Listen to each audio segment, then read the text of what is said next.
احمد سعید کاظمی کا مزار عیدگاہ چوک خانیوال روڈ ملتان واقع ہے۔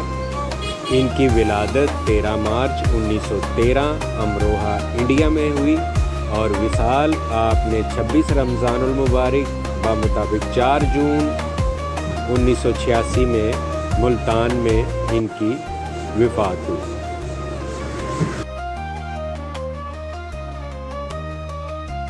آج ہم ملتان کی بہت ہی اہم شخصیت اور بڑے پائے کے بزرگوار سعید کاظمی صاحب کی مزار پر آئے ہیں۔ اس کے اندرونی مناظر آپ کو دکھاتے ہیں، میرے ساتھ رہیے۔ سید احمد سعید کاظمی رحمۃ اللہ علیہ ملتان کی ایک بہت ہی عظیم شخصیت تھے۔ انہوں نے تحریک پاکستان میں بھی حصہ لیا۔ آپ کا شجرہ نسب 35 پشتوں سے حضرت امام موسیٰ کاظم علیہ السلام سے جا ملتا ہے اور 42 پشتوں سے آپ کا حضرت علی علیہ السلام سے جا ملتا ہے۔ آپ مزار کی زیارت بھی کرتے جائیں اور اس کی خوبصورتی کو دیکھتے جائیں۔ اس بارے میں کچھ نہیں بتاؤں گا، آپ دیکھ سکتے ہیں در و دیوار کو کتنے خوبصورت نقش و نگار اور کس قدر نفاست سے یہ کام کیا گیا ہے۔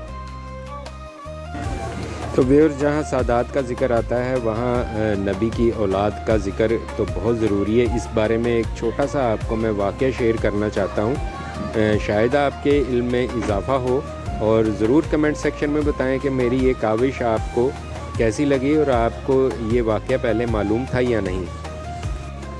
جیسا کہ آپ جانتے ہیں کہ 15 رمضان المبارک کو امام حسن جو حضرت محمد صلی اللہ علیہ وآلہ وسلم کے نواسے بلکہ انہوں نے اپنا بیٹا کہا، ان کی پیدائش ہوئی۔ یہ خوشی کا موقع بے حد خوشی کا موقع تھا جو آپ سے یہ رمضان کے سلسلے میں شیئر کرنا ضروری ہے، میرا فرض ہے۔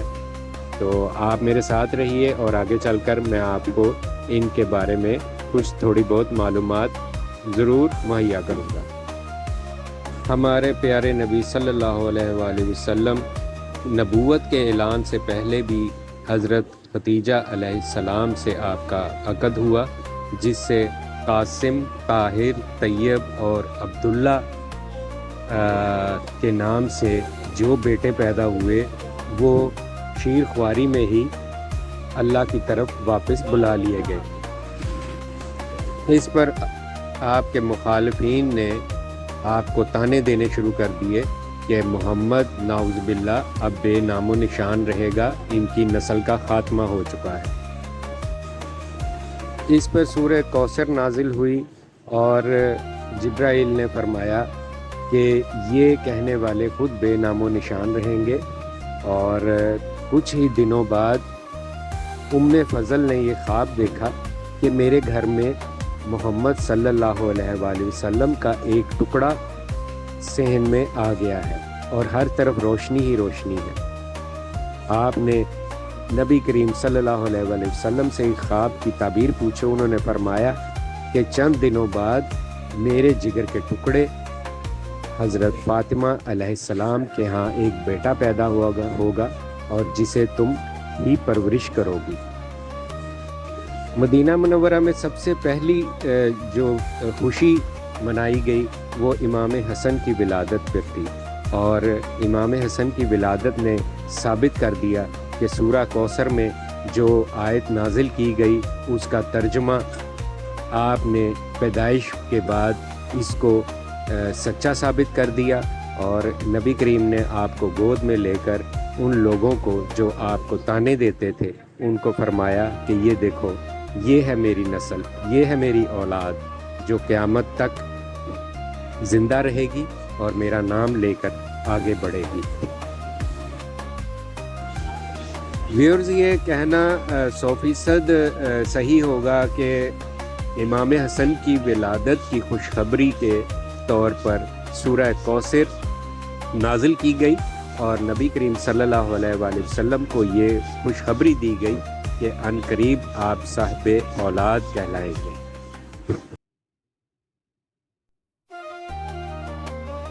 ویورز، ان بزرگان دین کو، ان ولی اللہ کو یاد کر کے ان کی تاریخ، ہسٹری کو پڑھنا باعث ثواب ہے، اور ہمارے لیے باعث عظمت ہے. ہماری آنے والی نسلوں کو ضرور ان کے بارے میں بتانا چاہیے. اس کے ساتھ ساتھ نبی کریم صلی اللہ علیہ وآلہ وسلم اور ان کی آل کے بارے میں آگاہی بہت ضروری ہے، اور یہ ہماری آخرت کو سنوارنے کے لیے اور ہماری آئندہ آنے والی نسلوں کے لیے باعث برکت ہے. ویورز، بزرگان دین کی جہاں جہاں ڈیوٹیاں اللہ تعالیٰ نے مقرر کی، وہاں سے وہ اپنے فرائض انجام دے کر بخوبی اس دنیا سے چلے گئے اور ہمارے لیے مشعل راہ چھوڑ گئے.